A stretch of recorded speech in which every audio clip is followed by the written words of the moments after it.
How to log in for Netflix. So if you want to log in for Netflix, then first of all open up a browser and then go for the search bar and search for Netflix, and then go for www.netflix.com, and now you will have this website, right? So if you want to log into your Netflix, then you can simply go for sign in, which is here on the upper right.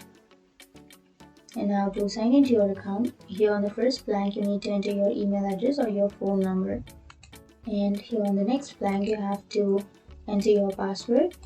But if you forgot your password, then you can go for need help, and then you can get some help on recovering your password.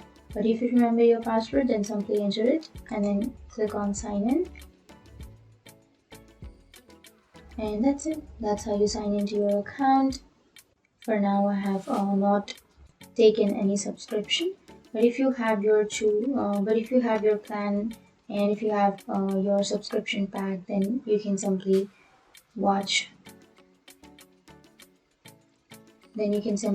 anything on Netflix. And if you have any questions, feel free to comment below. Thanks for watching.